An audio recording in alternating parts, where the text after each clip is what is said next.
السلام عليكم ومرحبا بكم أصدقائي، كيف حالكم؟ اليوم عندي لكم خبر مشوق وموضوع يستحق الحماس. أكيد سمعتم عن مونديال 2030، الحدث الرياضي الأكبر في العالم. هذه المرة سيكون مختلف تماما، ولأول مرة 3 دول ستنظم البطولة معا: المغرب وإسبانيا والبرتغال. طبعا الشيء الذي يهمنا أكثر هو دور المغرب في هذا التنظيم. تخيلوا ملاعب مغربية مثل ملعب طنجة وأكادير والرباط ستكون جزءا من هذا الحدث العالمي. هذا ليس مجرد خبر عادي، هذا إنجاز كبير ومصدر فخر لنا جميعا كمغاربة. تابعوا معي الفيديو لنكتشف كيف المغرب يستعد لهذه الفرصة التاريخية، وما الذي يجعلنا قادرين على تنظيم بطولة بهذا الحجم. الآن دعونا نتكلم عن الاستعدادات التي يقوم بها المغرب. بصراحة هذا ليس مشروعا عاديا، البلد كله يعمل بجد ليكون جاهزا لهذا الحدث الكبير.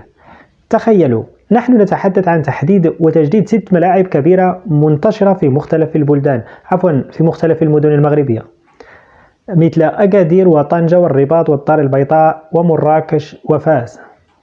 بعض هذه الملاعب تخضع الآن لإصلاحات شاملة لأنها ستستخدم قريبا في كأس أفريقيا 2025، وبعدها هناك مرحلة إصلاح ثانية لتحضيرها بشكل كامل لمونديال 2030. الهدف هو تقديم ملاعب تليق بأكبر بطولة كرة قدم في العالم بمستوى عالمي ينافس أفضل المنشآت الرياضية في العالم. لكن القصة لا تتعلق فقط بالملاعب نفسها، هناك أيضا اهتمام كبير بالبنية التحتية المحيطة بالملاعب، يعني مثلا الطرقات ووسائل النقل والفنادق أيضا، وحتى المرافق السياحية كلها جزء من الخطة. عندما يأتي الزوار من مختلف دول العالم إلى المغرب يجب أن يشعروا بأنهم في بلد مستعد، منظم ومرحب بكل طاقة. فكروا معي للحظة، الملاعب المغربية ستتحول إلى مسارح عالمية، ليست فقط لمباراة كرة القدم بل أيضا لتجربة ثقافية وسياحية فريدة. كل هذه الجهود تظهر أن المغرب يأخذ هذا المشروع بجدية كبيرة. نحن لا نريد فقط أن نشارك في التنظيم، بل نريد أن نبهر العالم بمستوى جيد من الاحترافية. والأجمل في الموضوع أن هذه الاستعدادات ليست فقط للمونديال، بل هي استثمار في المستقبل. فبعد انتهاء البطولة ستظل هذه الملاعب والمرافق جزءا من إرث رياضي كبير يمكن أن يستخدم لأجيال قادمة. هذا هو التحدي الذي يواجه المغرب، وهذا هو الحلم الذي نعمل على تحقيقه. حسنا، دعونا نتحدث الآن عن الاستعدادات التي يقوم بها المغرب من أجل مونديال 2030. بصراحة ما يحدث ليس أمرا بسيطا أو عاديا، نحن نتحدث عن خطة ضخمة هدفها تجهيز بلدنا ليكون مستعدا لهذا الحدث الرياضي. أول شيء هو الملاعب، فعندنا 6 ملاعب رئيسية ستستضيف المباريات.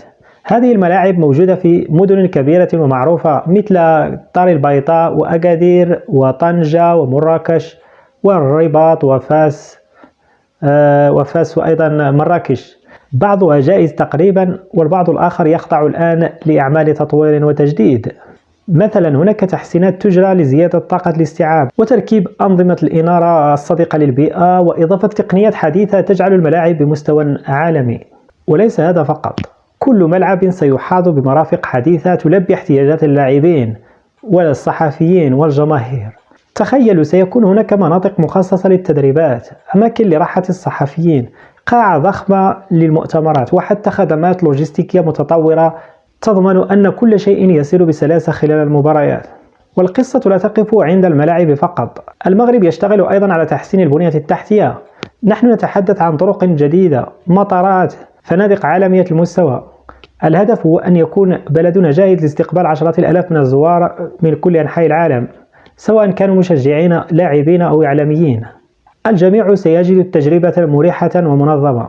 وأنا متأكد أنكم تتساءلون، لماذا كل هذا الجهد؟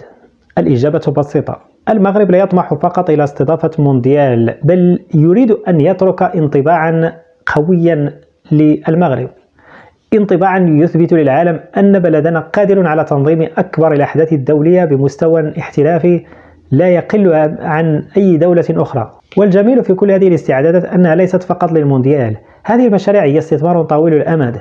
بعد انتهاء البطولة ستظل الملاعب والمرافق جزء من إرث رياضي وسياحي يخدم الأجيال القادمة.